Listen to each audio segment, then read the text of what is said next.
Welcome back, everybody. It is Wins Above Fantasy, episode 199. Today is, not Thursday, December 4th. That's when we're recording, Steve, but had to miss a day because I was under the weather. So I think our pod's coming out on Friday. Is that right? Yes. Yeah. Thanks for keeping me in line here. I'm on the recovery bus, but we got a great show tonight. We are looking at early ADP is wrong and talking about some names, some numbers, and the too early views of average draft position. And we've got about 10 names that we are selecting as ones that will climb between now and draft season for a variety of reasons. And Steve, we both got a handful here, and the ADP ranges from as early as 18th pick overall to as late as 318. So fun swath of kind of early, middle, late round picks. Going to be a great show, man. It's starting to flip over to the new season for me. I'm just getting to like a lull on all of my I know that which shall not be named of fantasy football. Other things are kind of waning off, and I'm like beginning the prep mode, which is what we're doing here. It's a lot of fun. How's it going out there, man? Yeah, it's good. Definitely getting into draft mode. Starting to get the itch. Yeah, some I find trades myself happening. like opening up the NFC app, checking out ADP randomly, which kind of gave the inspiration for this show. Although I think we've done it a few times before. And starting to get the itch. Yeah. See some early draft boards and things like that. It's definitely exciting. The early drafts I did last year, I did not do well in, so I kind of don't have that much desire to jump in, but I probably will sooner than later. You Maybe just can't especially resist. after this show. But yeah, I always like this topic. Like Gray over at Rasball, one of the guys that I always read and always mention on the show, like whenever he does his sleepers or rookie picks, like he always talks about how, there's 10 drafts in November that set an ADP on a guy and they stay within this range, and it may not necessarily be right in March. So, that is sort of the seed for this topic here. Guys that we think will rise. I don't want to put guys at default because that's like, a guy gets injured or like, something happens or Sure. I don't know. Usually it's, I don't think it's necessary really to focus on the downside or the other end of this. So glad we focused on just the risers. I mean, I know we do our chalkboard and have fades and all that and everything, but for the purpose of this exercise, I think just focusing on, hey, this is where the market's pricing guys in November, December. And maybe that's going to have too much of an influence come February and March when it's full-time draft season. Maybe we could pick out a few guys here that should end up higher than they are because of this bias that's built in right as the season ends. Well, and an interesting nuance is this is a list of players that we believe will rise, whether or not we ourselves are heavily targeting them. I mean, Yeah. we kind of convince ourselves. Most of the guys I put, at least I think I'll be heavily targeting. I Most of believe them I are, believe in it. but Yeah. I got one or two Okay. where it's like, Interesting. I like it. they could move up whether or not they should move up. But yeah, we got rationale for each. So yeah, without further ado, because we got a ton of names, Steve will we won't bounce back and forth as much as we've done in past shows because whoever put the name leads it off. So why don't you start us off here in the second round with a perennial first rounder who has slipped a little bit. Yeah. My first guy here is Kyle Tucker. And sort of what else I wanted to note on that little intro here is early ADP is heavily skewed by last year's results. ADP for the following year is skewed on the previous year's result almost too heavily. I think it's something that is very important, but I think we get distorted, especially for guys, veteran players that have a long track record, like Kyle Tucker has. A down year can play too much in price. Like, you saw that with like Lindor his first year after the Mets, right? Yep. He slipped to like the 4th or 5th round. It's been a perennial first to early Second. second Yeah. rounder since, right? Tucker, I think, is even more of a victim of this because he's had 2 years in a row where he's been injury plagued, right? Um, the 2023 season, that was more so on the game side, right? He only played 78 games. Their results were elite. It was just a shame that he only played 78 games because of that, what that was, like shin fracture, right? That they didn't know was fractured. Well, guess what? 2025, how could that happen again? They misdiagnosed a fracture. Well, in 2025 they misdiagnosed a fracture. He fractured his hand in June. The initial X-rays were negative. He played through it. In August, it came out that, yeah, oh, by the way, he was playing through a fractured hand. Yeah, thanks. So I think Crazy. that it's easy to see two disappointing years. One on a counting stat basis in 2024, one on a counting stat and rate basis, or more so on a rate basis in Mhm. 2025, right? You see the 22 homers, 25 steals were nice, but a 266 average and only 136 games. And it's hard not to be disappointed, especially after the start that he got off to. Yeah. But that start before he fractured his hand sliding into a base on June 1st, in April and May, Kyle Tucker slashed 288, 397, 530, good for a 927 OPS and a 154 WRC plus with 12 homers and 16 stolen bases. That was, on pace for a career year. After June 1st, from that fractured hand that was misdiagnosed, 253, 366, 419, a 785 OPS, 125 WRC plus, 10 homers and 9 stolen bases. He had more homers in about 80 less stolen bases in April and May. Two more homers in April and May and 80 less plate appearances than he did the rest of the season. He had 7 more stolen bases in 80 less plate appearances in April than he did in April and May, right? The Mhm. numbers speak for himself before he got healthy. If Kyle Tucker is healthy, he's going to be a superstar and a first round talent. He's not being drafted as such. It's also kind of cheating. He doesn't have a team yet, but I think that plays into it because a lot of these landing spots that he's rumored for are awesome. For lefties as Yeah, well. Yeah. Yankees, Oh, lefty haven, having the Mets. I know it's not a great ballpark, but he'd probably be hitting between Soto and Lindor. yeah. So there's that. I mean, there's also the Dodgers rumors, which is just absurd, right? And Wrigley Field isn't really a hitter friendly in April and May when he did most of his damage, right? When True. it's cold there. And it's the wind isn't blowing out. It's more pitcher friendly early in the season. So um, maybe that played against him a little bit too, despite those amazing numbers. So yeah, I'm all in on Kyle Tucker. I think he's being dinged too much because of two injuries that happen simultaneously, and I think he should be able to stay healthy. It's not like he didn't have solid game totals the 3 previous years to the last Yeah, two. this is such a good one. I mean, imagine with current ADPs if you had like an Ellie De La Cruz, Kyle Tucker Yeah, build or something. It's just unreal. We were talking about him after those first 2 months, Steve, kind of crowning him as he's finally going to a do it. top like Like he, 5 player. Yeah, oh yeah, yeah, yeah. I yeah, mean, the hot take was 1-1, even yeah. just the way the Cubs offense was humming. And yeah, it seemed like everything, the pull homers, uh, we haven't even talked about the almost full month he missed with the left calf Yeah. issue, but but for that, he would have easily set a high watermark on steals. He's just 28 years old. We've talked about him for 2 or 3 years as being capable of 1-1, not just, for a while there it got boring, right? It was like the metronome 30-30 thing, but Yeah. now it's 2 years in a row that have ended disappointing, but at certain The points pace to during those start that. years, Yeah. Yeah. exactly, you were thinking like this could be the year where it all clicks.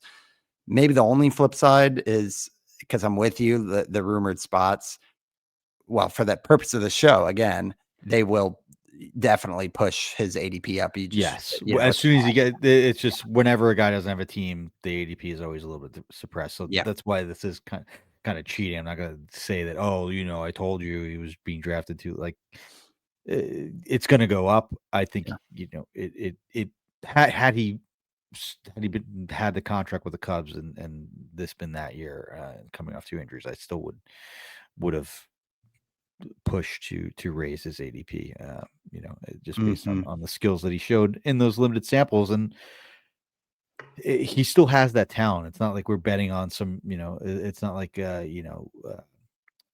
not to make a comparison, but like James Wood, who has some impressive skills, but also flaws and limited track record and, splits in the second half that was a bit concerning, right? That you say, oh, yeah, maybe this could happen. Like Tucker has done it. That there isn't Hmm. a question of what his floor is. There is still maybe a question of what his best season could be in terms of potentially approaching like 40 homers and 30 steals.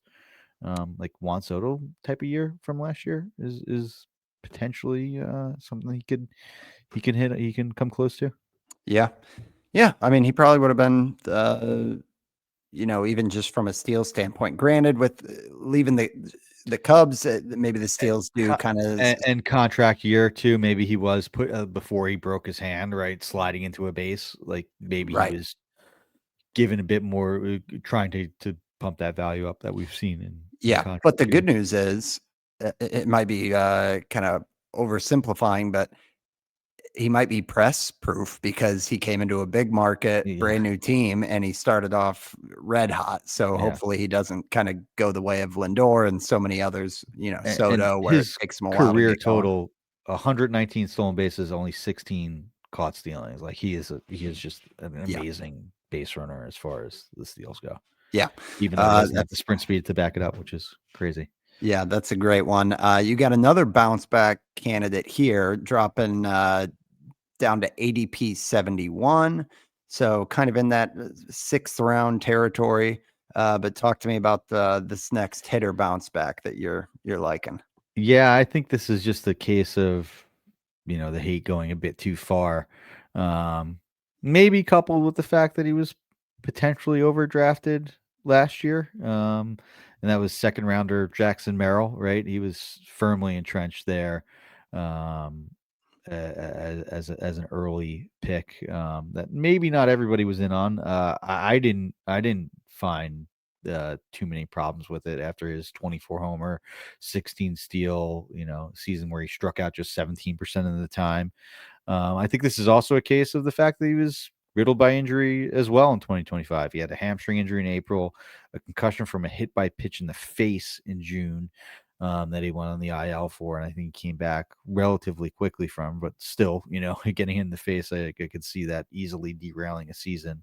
Hmm. Um, an ankle injury in August, the hamstring and ankle tell me that that's the reason for the lack of steals. I think that's the biggest concern. He only attempted 3 stolen bases last year, was successful once and caught twice. The sprint speed was still there, is the exact same year over year. So, you wonder, um, Yeah, like eh, where were the what, steals early yeah, on what is the question, but exactly, yeah. Like, did he just not have the jump because of the hamstring, right? Maybe he could have reached his top speed when he got going, but wasn't able to get that jump that allowed him to steal bases. That's something that potentially could lead to an issue. yeah, The quality contact was relatively in line, right? The barrel rate even improved year over year, to 13% from 11.3%. The hard hit was a 1 percentage point difference. Max EV 1 mile an hour difference. Hard hit rate did drop a bit, but the launch angle and pull percentage relatively in line. What did tick off was his plate skills, which were elite the year before. mhm, But he chased more, made less contact. Like, that was sort of his bread and butter coming up, and what he did so well his rookie year. I would bet on that bouncing back, just a little bit. yeah, all Will through the give some, minors, he yeah, was like yeah. in the low teens strikeout rate, and last year the 22, like that seems like an And outlier. it was more surprising that he had the 24 home runs the year before, right, in Mhm. 2024. So, and that still was relatively at the same pace, right? 16 homers and 440 plate appearances. So maybe it would have been lower 20s. But still, like, the power overall was still there. The underlying metrics are still there for the power. So, I would bet on the bounce back for Merrill and could see him being a 5 category contributor, given his health. And I think it's just, you spent the second round pick on him. There's a lot of people. I'm not doing that again. He's now whatever, a 6th rounder. I think he's going to settle to more of a 4th rounder, and that's where his value sort of should be, with maybe a chance for more. Right? He's only 22 years old. Yeah, yeah. What's interesting is in the past month or so, his ADP has actually gone the other direction. Like average ADP has gone the other direction, where he was like in the mid 60s, and lately it's like rounding out again at like 71. So, yeah, I mean, but I'm with you, Steve. I mean, that the steals category is the question mark, like we talked about. But when you're talking about an April hamstring, like it's pretty easy to point to that. Um, so yeah, I think when you look at his minor league numbers to like validate, because it is small sample size in the majors, like that's the player that he was kind of showing up as, is maybe not like a 30 steal guy, but a contributor on the base paths. And then, like you said, the power has kind of been like a pleasant surprise, and the hit tool is supposed to be best of all. I think he got maybe, I guess, what do we make of that? That, in 2024, he was kind of showing up as a 300 guy pretty much in terms of expected stats. He hit 292. Last year it was 264. Are you just kind of chalking that up to a weird year in terms of the concussion, the hamstring, all that stuff? I think that'll bounce back when his plate skills and plate discipline um, bounce back in line. Yeah. It's a matter of having an elite strikeout rate at 17% to just average at 24%, at 22% this year. He chased a lot more, where he did not chase really much at all in 2025, 2024. For a guy like him, like, yeah, he's going to provide and be an enticing second round pick when he has 15 steals to go along with the elite batting average and a good homer total, right? Um, you know, it kind of reminds me almost, maybe it's not a perfect comp, but like it's like Pete Crow Armstrong's first half and second half almost sort of split into 2 years between 2024 and 2025 Mm-hmm. for Merrill. And if you kind of marry the two, you may see something similar to like his overall, um, 20 homer, 15 steal, 280. Like that's a good Yeah. player, like a Michael Harris type of thing when he was, going in this range, like, and maybe more sustainable because the plate discipline is a lot better for Merrill, Yeah, it than is. Like, Harris and PCA, right? oh yeah. I think Yeah. he's got to get back to that, Yeah. and the rest will follow. Steamer has him projected at 22 homers, 7 steals, a 269 average, but that's in 133 games. So Yeah. if you give him 150, that's 25, 10, 270 hitter, which is Mhm. great at that ADP. But I think what we're saying is I'll take the over on 10 steals, and I'll take the over on 270 as a batting Yes. average. Yeah, But I for think sure. that you'd love to see something in the spring training reports that like he's running, or Yeah. you know what I mean, he's feeling better than ever. And because I think the steals are kind of a big question mark for him. Of if it's 3 steals, that's going to be a much different fantasy player than the 15. But either Mhm. way, yeah, I'm in here. Some of the names, let's just look. Outfielders going around him. You got Riley Green after him, a few picks, Jaron Duran, and then before him, it looks like there's a little bit of a tier drop, because you have Brent Rooker 13 picks sooner at pick 70 or 57. Um, so yeah, I mean, it'll be Yeah, how low does he go? How low there's a does he lot go? of names that, I don't know, like, Roman Roman Anthony's Anthony, like 54th. is Roman Man, Anthony, I mean, I know he looked really good in a limited sample, but He did, but he's played so little. I Yeah, mean, like, is I there a feel like, sophomore slump coming for him that hit sort of like it did for Merrill a little bit too, you know? Merrill uh-huh. looks, we were saying the same things about Merrill the year before, right? Yeah, I mean, I feel like Roman Anthony is getting the treatment. He's a beneficiary of like James Wood and Langford being that like Yeah, yeah. experimental. I'll drop a 50th pick on Mhm. pedigree, but yeah, I think Merrill could easily move up 10, 15 spots by the time we're in March, and I'm interested. Yeah, I like it. Um, let's take a quick ad break and then we'll flip over. I've got a pitcher we're going to talk about to start with the pitching stuff, but we're going to take ad break one. We'll be right back after this.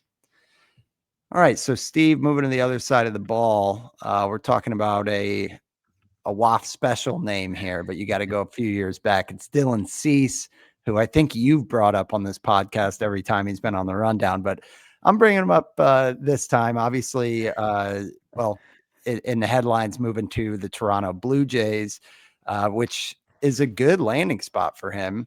Uh, when you look at team context in terms of winning, but definitely with the defense behind him. Mhm. And last year, it was a weird year for Cease because he's now had this back and forth, back and forth. If you go back like 4 or 5 years, where he looks elite one year and he moves all the way up to ADP 30, and then the ERA gets super inflated. He had a 4.58 ERA in 2023, and then 2024 was a great year with a 3.47 ERA, 107 WHIP, and then this past year it boomerangs back to a 4.55 ERA, a 133 WHIP. But what's interesting about 2025 is that so much of the skills were actually great, and he got pretty unlucky. Um, so it's worth noting that you sign up for strikeouts with Cease, and I heard Chris Towers drop a line that was, and I'll probably get it wrong, but I think he's the only pitcher to have 210 or more strikeouts in 5 straight seasons. So, like when you talk about bankable Ks, Dylan Cease has you covered there. But it's everything else that was like the ERA indicators last year were all in like the mid threes, so a Mhm. full run below. And then kind of digging under the hood even more, some of the stuff like his fastball velocity went up, his whiff rate on the fastball went up. Overall, across his entire arsenal, his swinging strike rate went up. He's still 29 years old, and again, that much better context in Toronto. It seems like for the purpose of this exercise, this this will be in the green because even in the past month, his ADP has gotten lower and lower. So I think Cease is one that will definitely be a riser just because I kind of feel like these days, Steve, the all of the stats, StatCast, the stuff we do on Pitcher Mhm. List, Savant, people care less and less about the back of the baseball card. And I think the one thing hampering Cease is the back of the baseball card Yeah. last year. So I could really see him moving up into like mid, late 50s, which would be like a 25 pick jump from where he's at least at the moment. That's such a good point, and, like, the teams clearly don't care about the back of the baseball card. Right. Like, Devin Williams signed in an instant for however many millions of dollars a year, right? He'll probably be the highest paid reliever, other than maybe Diaz. Um, Yeah. Cease signed so quickly for a great amount of money. Like, these teams, and then you have, like, this loud minority on Twitter that, your analytics are ruining baseball. Blah, like, well, I mean, you're clearly disagreeing. The teams don't agree with you. So what are you saying? It's just so funny. Like, you see, like, in my neck of the woods, you see, like, angry Yankee fans, like, wishing Devin Williams good riddance and all that. Not to make this conversation about Devin Williams, but the same thing Yeah. applies. Like, Yeah. dude, they had unlucky years as far as in Cease's case, home run per nine and BABIP. Um, Williams had a ridiculously low left on base percentage. Like, that's just, yeah, and he's a reliever. Like, reliever ERA is the least reliable thing year over year because it's such a small sample, and 2 or 3 outings just ruin it. Um, like, teams don't care. They care about the stuff that we're talking about and Hmm. looking at. And there's a reason that Cease has an elite strikeout rate, you know, posts every year, like you're talking about, which is extremely rare these days. And Pretty decent pretty decent bet to go like 170. I mean, if you look yeah, at his past 5 yeah, years, he's like averaging 175 innings. Like yeah. that's not to be looked past either these days. And like yes, sure, he walks guys and gives up too many homers. There's going to be some volatility there, but with a better team, a better defense, and the ability to strike out everybody, yeah, there's seasons that he could put up a 270 ERA and 184 innings with 30% strikeout rate. That is not out of the question. That happened recently and probably will happen again in one of these few years, in the first few years of this contract. So, yeah, Mhm. I love it, and definitely think he's going to rise up that ADP board. Mhm.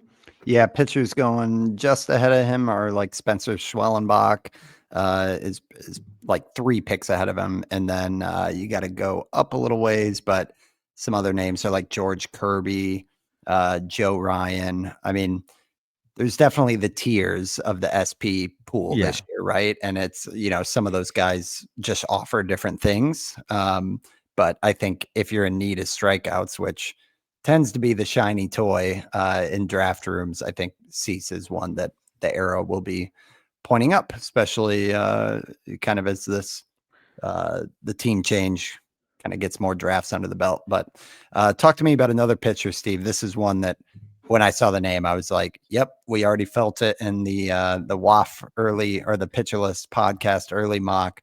But let's talk about another pitcher at ADP 128. yeah. Cam Schlittler of the New York Yankees, the aforementioned New York Yankees.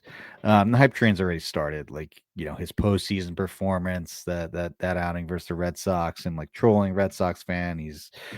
He's from Boston, and like playing the villain, just to be in the news more often, and in the New York media cycle. The Yankees are hyping up, rightfully so, right? Like the numbers are super impressive to have a 28% strikeout rate and his first 73 major league innings, just blow the fastball by everybody, look unhittable. Like some of the best stuff that we saw in the second half there. You saw those elite strikeout total games where you do your back of the baseball game log scouting. I mean, you saw it in the playoffs too in that start versus the Red Sox. Um, and there's already news that he's working to add a changeup or a splitter with Matt Blake. And if that happens, which the Yankees have a really good pitching lab, like, and they get the most out of these guys, and they really believe in him. Like they're hyping up their pitching staff, and rightfully so, right? Because once Garrett Cole comes back and Rodon comes back in May, like you got a pretty good four there with Fried, Cole, Rodon, and Schlittler. That I would put up with pretty much any team. So, a lot riding on it. There's a hype train already. Like the minimum pick on him has been 90. Like there's no way this Oof. guy's ADP is gonna have 3 digits before the decimal point come March. So get your Cam Schlittler shares for cheap while you can now in December. Yeah, it's no doubt that he will be going up. Like I noted that Yeah, because that his ADP right now is 128. In 28. our podcast draft, he went 110. I agree with all the points you're making, Steve. I gotta say, for my own book, I'm starting to look at like that range and that tier, and I'm just wondering like, am I fully sold? Like, obviously, the 98 mile per hour velocity is Mhm. great, but in terms of like having I mean, I guess that's really the mega floor, like that the swing strike rate on that, compared to other fastballs around the league has to be like 90th percentile. So Mhm, that mhm. goes back to what, Nick and Eno have always said that if you've got the foundation of a stellar fastball, but it doesn't. Yeah, it's like the first thing you choose when you're drafting, when you're built, like when they do those, draft the pitcher trait, For shows and sure. things like that. Yeah.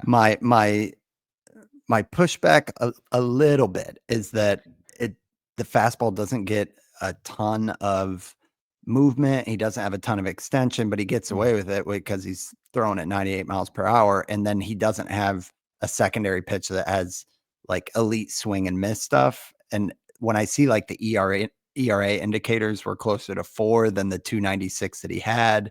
He has the walk rate that elevates the whip at like 122.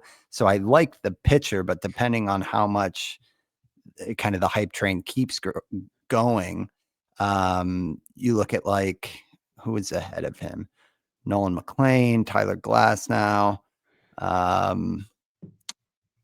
Brandon Woodruff. I would take him over Gossman, Mizorowski. Like, what do you think? Can he leap like Gossman, Mizorowski? Where do you kind of draw the line on how high you move him up? Because I think there Yeah, are still concerns about just how much we've seen. sure.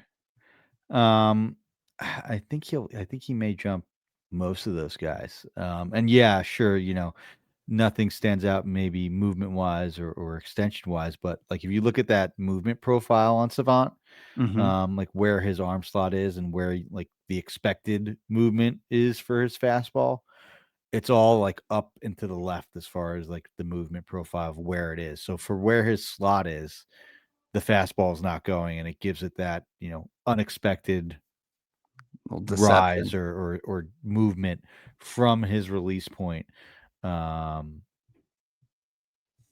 Considering where he releases the ball and the arm angle that he's at, it just has more IVB and a different movement than hitters expect, and it plays that optical illusion game, that you can do in different ways, right? So, yeah, nothing jumps off the page extension wise or movement wise as far as compared to average, right? But based on his slot and where he's releasing the ball, it moves unexpectedly, and on top of that, it has that 99-mile-an-hour velocity. So, Right. Right. um, Yeah. I mean, and there's other, he has a cutter that he throws, curveball. If there's another pitch to complement that four seamer and a changeup, like there could be a really big breakout coming in, and I think the market may price that in sooner rather than later. yeah, and talk about like results that are worth noting is like, I can sit there and poke at movement profiles of the fastball across 700 pitches.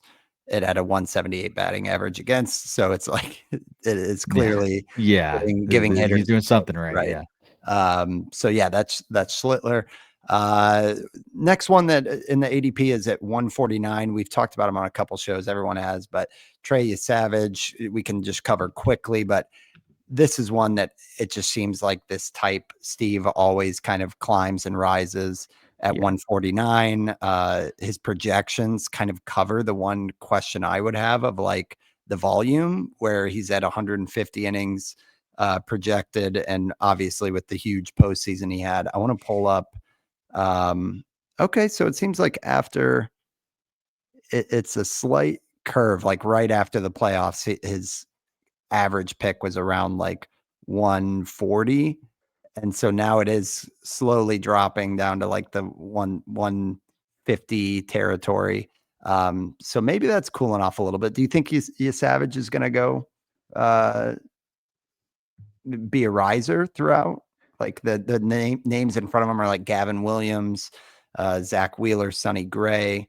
Are you with me on this, or do you think he'll kind of stabilize here because we I think learned our so. lesson? I think I don't know if there will be as much hype as like a Slitler, but and also like the Blue Jays he's definitely guaranteed like a rotation spot, right? Like Yeah, I they mean, they he looked signed Cody in the Ponce, who season. looks interesting, right?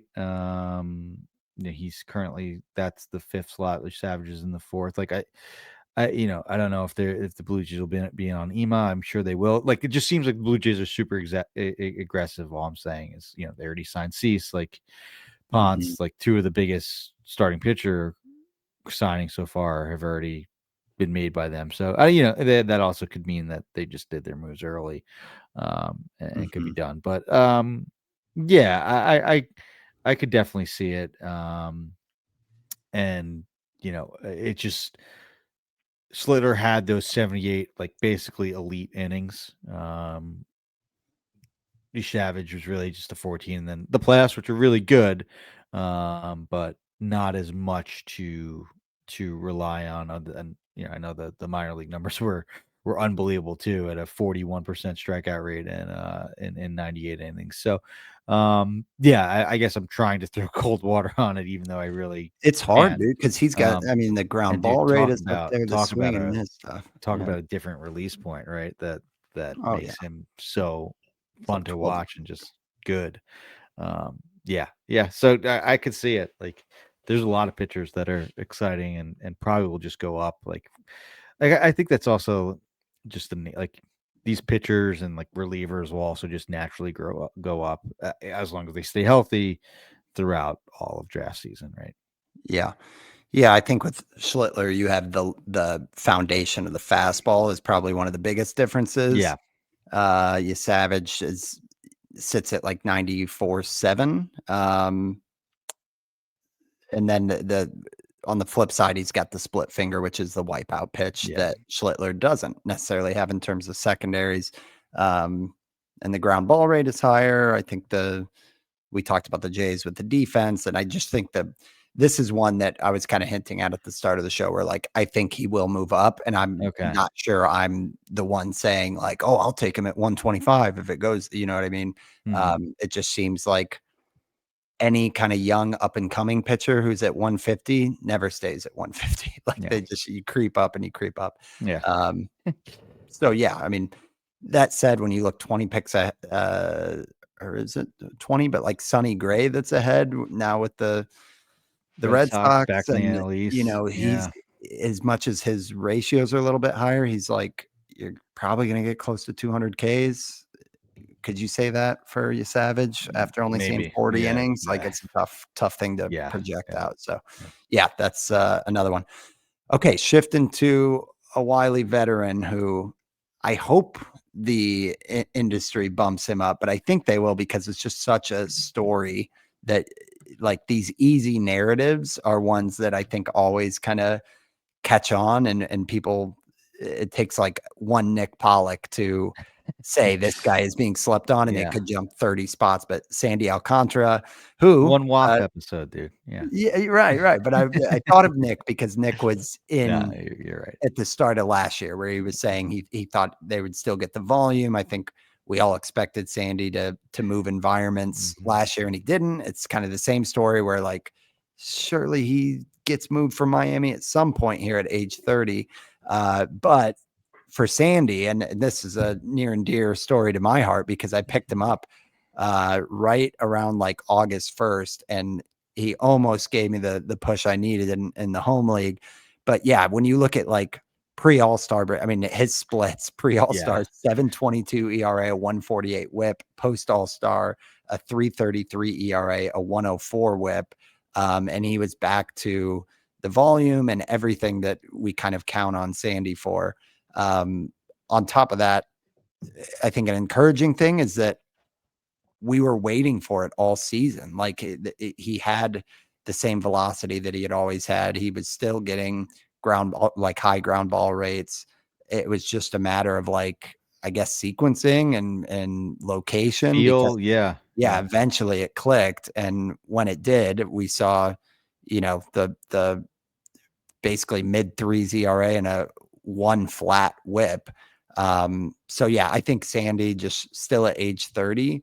When you look at this ADP of 160, I would love to have him as like an SP4 for my Yeah. team. And I just feel like with those first half, second half splits and year two of Tommy John, which I know is something you always like, Steve, um, as long as people just don't think he's too boring with some of the names like Savage around him, I think he's got every chance to kind of move up 15, 20 picks and scoot up. But what are your thoughts on Sandy?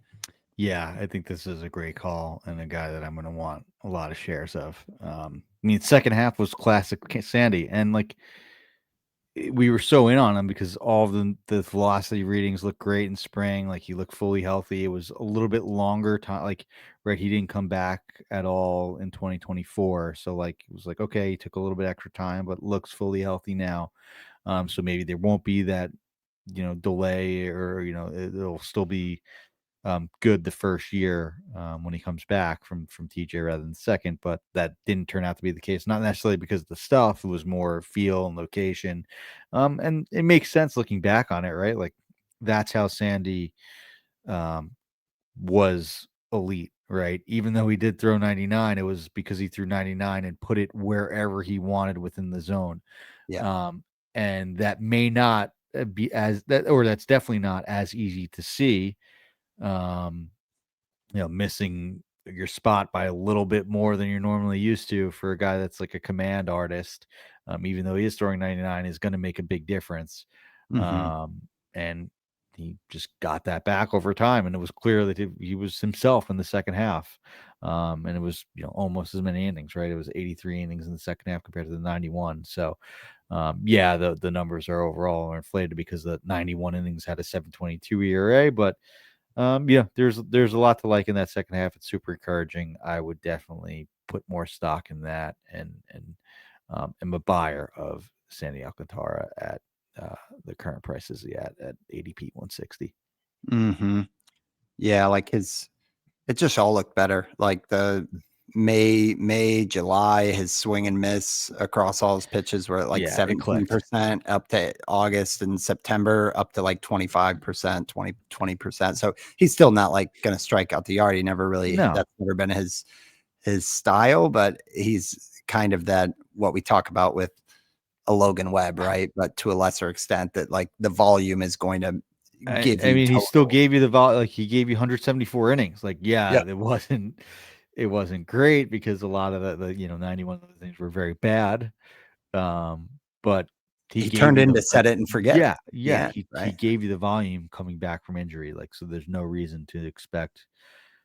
Like, I think he's kind of as close to a lock for 200 innings as basically anybody. Mhm. Is you know, um, especially year two after Tommy John. So you should have a few more years in there before knock on wood, anything would happen like that. So, Mhm. um, Yeah, yeah, I mean, the I think only he's thing again, if this were 10 years ago, you'd be able to get Sandy at pick like 220 because he had a 5.36 ERA. yeah, It's just yeah, everybody's no, sharpened yeah, to yeah. where now it's like even the 159 is the starting point, but I think it's worth moving him up. And in terms of his trend, it's kind of up and down. He's got a pretty wide What's his uh min pick? min pick is 97, it looks Okay. like. But then his max pick is like 224. Wow. So there's believers and non-believers Yeah. depending on the room. But yeah, so Sandy, now this is one that maybe he will, maybe he won't move up, but I think this is one that I'm in on. So yeah, that's Alcantara. We'll get back on the hitter side of things, but we're going to take our second ad break and we'll be right back after this. All right, so Steve, another one I wanted to bring up that I think is kind of the mold where these guys tend to rise, but Jac Caglianone, who we were all so excited for the call up Mhm. last year, and it couldn't have gone worse. It felt reminiscent of, I don't know, the Jared Kelnicks, or pick a guy where we get so hyped and then they flop early on. But you have to remind yourself it's just 62 games. Caglione it was awful. He had a 157 average, 532 OPS. But on the positive side, he only struck out 22% of the time, which isn't good, but it's Mhm. not like, some of the stuff we've seen from, I don't know, your Joe Adell early Mhm. moments where it's like, oh, 34% strikeout or something like that. He had a 172 BABIP and a 12% barrel rate, pretty good, like hard hit rates and everything. And yet that 160 batting average or whatever it was just doesn't add up. So I'm willing to not only give him the pass, but also bet that the industry will find an excuse to give him a free pass for those 60 games. Because in the 66 games in the minors before that, he had a 280 ISO and looked like he was about to become a superstar with 40 bombs and an 80 grade name. And we were all just ready to kind of get behind another exciting young Royal. So this is one that I think at ADP 224 has to move down. I noted here, but hilarious range that his min pick is 99. And there's a handful of drafts where he's gone in the 150s. So he has his believers. And I think, it might just take a couple positive offseason reports or something in spring where people start moving him up the board big time. But thought on Cags here. Are you interested, and do you believe that he'll move up from 224? People were probably higher on Jac Caglianone than they were Nick Kurtz, right? Heading into last year. Yeah, I think so. Maybe just because people probably thought Kurtz was maybe a little bit further away. Like, they were viewed as similar level prospects. I mean, I'm not saying that that's not changed now, and that Caglianone is capable of the amazing season that Nick Kurtz had. I don't think so, at least not yet. But there's still reason. My point is that there's still reason to be excited about Caglianone. He showed some impressive skills down in the minors in 2025, and was at a similar. Right, it was the same draft, right? It was 2024 draft, and Yeah. Went right from high A to triple A by the middle of last season, and held his own. And I think that's important. He did only strike out 24%, 22% of the time. That doesn't tell me that he's completely overwhelmed and overmatched. It's like, whoa, he's totally not ready for this with like a 40% strikeout rate, like you were saying. So there definitely is some room for some encouraging signs. Like, the hard hit rate was pretty good. The barrel rate was good, and didn't look totally overmatched, despite as how competitive a 532 OPS could Oh my seem. gosh. Yeah. Right. That being said, like, there's still a lot that he needs to show at the major league level, and there if it happens again. Yeah. Yeah. The other note with Caglione is there was a hamstring strain in July as well, so that was kind of sandwiched in between some lackluster production. So yeah, I think it's just worth. I'll be in at this price. I mean, I do think that right after 200 is always a time where we're like shopping pitchers. Seems like every year, but he's one that I think will be an exciting lottery ticket if he stays in that range. But I think he will move up with the hype. So that's Caglione. Steve talked to me about another hitter who did the breakout, and it's not getting the attention it deserves. Yeah, Mickey Moniak is definitely a name that I was surprised to see, looking at his numbers, how good they were. And maybe that's sort of reflected um, in the ADP there. But 24 homers in, what was it? 434, 461 plate appearances, 434 at bats, and did so while reducing his strikeout rate by 3%, down to a much more palatable 24% from 27%. Yeah, there's still some concerns with lefties. There's still some concerns with home road splits. But Mickey Moniak looked like he kind of had a breakout in cores, and you could find players that a lot of flaws get covered up by Coors Field. And if the Rockies with a new GM sort of give him the ball and he does start hitting like he did in the second half and earning some plate appearances against lefties, like, that could easily turn into a full-time role on that bad a team. And um, you could maybe have a 34 homer season rather than 24 homer season, even if his plate appearances are limited versus lefties, and he has to deal with cores on the road. Or being away from cores when he goes on the road. So, um, Interesting player at ADP 240. I think that there could be some potential rises in there, especially if he's announced as the Rockies 3-hitter, and mashes in spring training and anything like that. I mean, he also could be like trade fodder. I don't know, but it looks like the Rockies may have found something there. At least they played the way they played him in the second half, and the 17 homers he hit in the second half. Um, are a bit encouraging, right? He improved his hard hit rate by 10%, improved his barrel rate by 5%, or 4%, all while cutting the strikeout rate. A lot of the things that you wanted to see happen with Mickey Moniak when he was a first overall pick by the Phillies back in whatever 2017 or 2018. Mm-hmm. Sorry, 2016. Wow. Oh man, I remember Whoa. that was yesterday.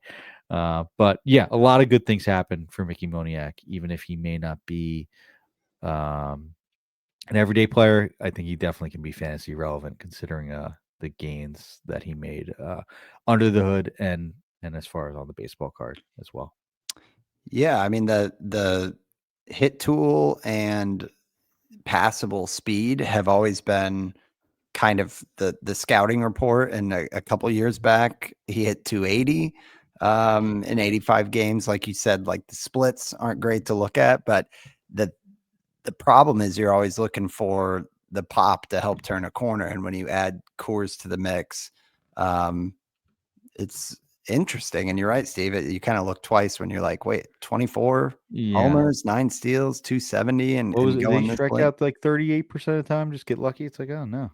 Yeah. No, 24%. He Yeah. used to. Yeah, like there Yeah. was definitely years where he was in the Oh mid yeah. Yeah. 30s. Holy smokes, at just 21 games, but a 43% strikeout rate in 2021 with the Phillies.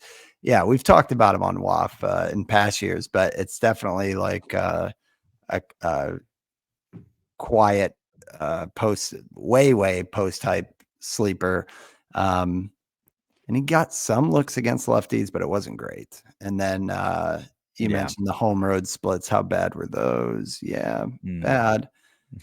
But you kind of sign up for that with Yeah. Coors, or it kind It's of been come to be interesting. expected. Yeah. Yeah, it's an interesting late like best ball type of name. Outfield 4, outfield 5, like you probably could do worse. Yeah, I like he's a good cheat code for like a lineup optimization leagues Yeah. though, because Yeah, you best just ball. Yeah. catch him on the hot ones. Yeah. So yeah, Moniak there at 240. About 10 picks later at 249 is Ryne Nelson, who stop me if you've heard this before, because I feel like I've You brought are him up. you are officially the Ryne Nelson guy. We can we can I we can give am, you that. Steve, and that's no surprise. He's got the extension going with nearly 7 feet of extension, but he put in a really solid year last year with the 3.39 ERA, a 107 WHIP. Um, and for the D-backs, when they were cruising, he was kind of at the helm. He's another one that it's kind of Alcantara-esque in a way, that he has like a fastball that he relies on, but he doesn't get a ton of Ks. But he'll help you with whip. He kind of answered the call that they needed last year when their rotation was falling apart. I thought it was just an interesting thing. Like on Sports Illustrated, I saw that his record was 7-3, but he left the game with 7 leads that the bullpen blew. So like in another universe, he was in a spot to get 14 wins. I'm sure you could game that out with a lot of pitchers, but I think Nelson is just, he's still 27 years old, and he's always had like, we're waiting for one swing and miss pitch to really turn him into an elite pitcher. But without it, he's still really serviceable with that fastball foundation. And I think when you're asking for the secondaries to come along, that's a positive story when you look at last year, because he increased velocity on both the cutter on the slider. The swing and miss rates went up on the cutter and also on the slider. So they're still not like above league average, but Nelson is making the steps we want him to make. He's at right now looks like he's locked into that rotation. And yeah, he goes to 4 pitches. Like he just seems like a really solid like rotation roundout piece that has a chance uh, to do more. I'm kind of curious what his volume projections are at because he's always kind of been that bullpen project. But I'm they at kind of went, yeah, 169. Yeah. 169, man. And then the ERA they've got at 439. Like I would just ask why when last year his xERA was 389. Um, he's a good ground ball pitcher. It's a good team behind him. Like I like Nelson, but this one might be more me liking him. I don't know if he's kind of old news now. I know a couple years back he was kind of an industry darling and people were waiting for a breakout. But you think he could scoot up the boards, or you think he'll stay put here? I don't know, but I'm on the same page. Like there's been steady improvement, like minor improvement year over year. He's only 27 years old. He'll be um 28 this year. He turns 28 in February. So, he's made small like the 15% K rate was just, basically unacceptable in 2023.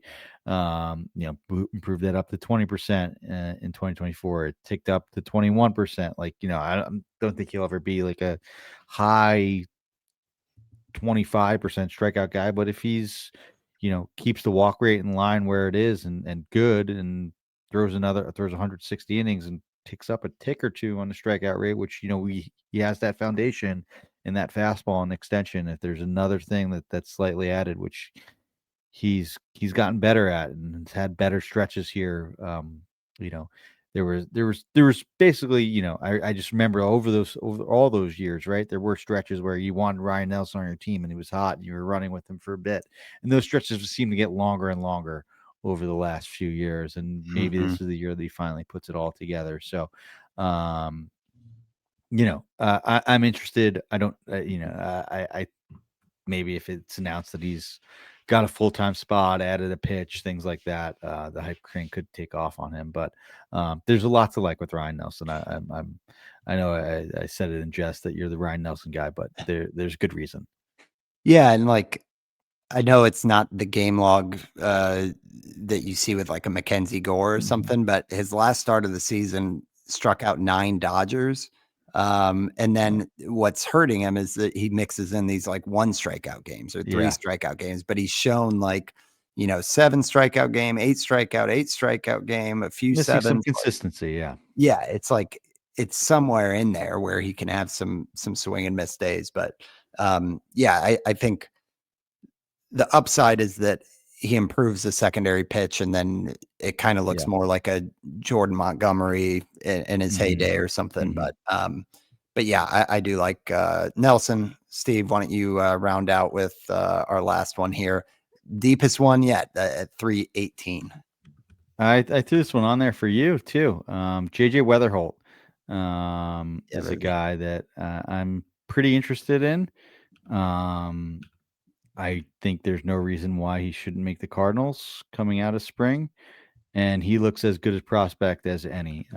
Gray over at Rasball has him ranked as his first rookie that he does every year, and he has a high success rate on those. It's sometimes easier year in other years than some to say, okay, the year that Bryce Harper's coming up, Trout's coming up, whatever. It's pretty obvious. Some years it's not as obvious.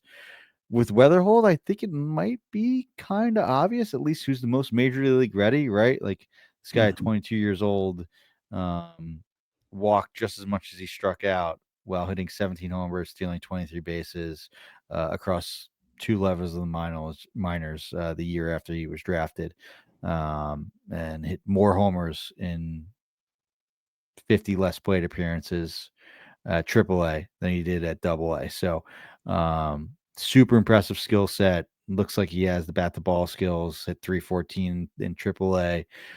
Struck out less than 15% of the time. Walked almost 15% of the time. So, power, speed, plate skills, like this looks as good as he can get. The only thing that I think would potentially prevent this from happening is if like the Cardinals like don't want to call him up. Mhm. I know they're like in like full sell mode, but I don't know, man. It looks like they have a star in the making here in JJ Weatherholt. So I think that his ADP will only rise as it looks like he could and should earn a job with the Cardinals out of spring. Mm-hmm. Yeah. Do you think they just try to work him in position wise, or do you think Mason Wynn makes? I mean, when people like him for the defense and everything, Yeah, but I think they can play him at below average. second, right? Like, is that too much to ask? Or even maybe third potentially. Yeah, I think Let's see where he when you're played. at, yeah, I mean they moved Donovan Yeah, around, he played second base a bunch. so that would be the path then. Yeah, In 2025. yeah, So because I think that elsewhere, I mean, you got to chalk up that I mean, Newt Barr Donovan's will probably probably going to be get traded, injured. right? Yeah, So yeah, true. Um, yeah, I was trying to and see. Arenado as well, right? So there's two spots for him. Yeah, especially if they're just selling the house. But Yeah. yeah, I like it. Like Should play be these a young guys that they plus have, speed. and Yeah, Scott, Pages, Wynn, Herrera. Like there's some. I mean, I know to a yeah, Cardinal dude. fan, like there's some interesting pieces there. Oh, we need you to Yeah, say it because the vibes are low here. yeah, I know people who have literally gone to opening game for like 25 years that are and they're like, not "Oh, I there. didn't go to Busch once last year. I'm protesting." But now Yeah, it's time to turn yeah, the page here with yeah, new leadership, all that stuff. But Weatherholt, you're right. It's like the he's kind of the prototype, not just being a Cardinal fan, but like he's the type of guy I love in terms of the walk yeah. rates as much as the He- strikeout rate. He has a good hit tool. The speed is a plus as well. So yeah, when you look at last year and see, he would have prorated out to like a 25-30 type of season with 300 batting average. Like there's no reason not to give guys like this a look. And you just never know with the little yeah, guys, like small build guys like this. Sometimes they can actually find pop in the majors just with the velo and everything. So yeah, I'm interested in the same way I was kind of interested in who was it? Mydroth on the White Sox. Like mhm, I'm always willing to bet on these guys. So mhm. I like it. And I think Yeah, I 318. mean, I think he has more. I mean, he was drafted what, ninth overall. Their top prospect. He's on the top of prospect list. So, Yeah, you the know, power is definitely yeah, more there's more of of a a there's a foundation for sure. prospect pedigree Yeah. with Weatherholt that maybe some of those other guys Yeah, don't no, have that's a good there. point. That's a good point. Um, yeah, and at 318, I mean, if they find out that he's playing, Yeah, he'll this just shoot goes up. way up. Yeah, another cheat code sort of thing, but Yeah, it still, is. I like it. Okay, so handful of names there. Steve, next episode is 200. It's going there to we be a go. Christmas special. We'll Yeah, have to figure out what we're doing as a theme, but yeah, we'll bring it. special stuff. Yeah, crazy that we've gotten this far, and thanks everyone for coming along the ride. Yeah, absolutely. We've gotten married and had a bunch of kids since the first episode. So Yeah, yeah, that's true. what'll the next 200 have for us? Maybe number one in our Hopefully, some more fantasy championships. Though. yeah, For sure. exactly. Exactly. All right. Well, thanks guys for tuning in. We'll be back in a couple weeks, but until then, thanks for talking baseball with us. Thanks, guys. Later.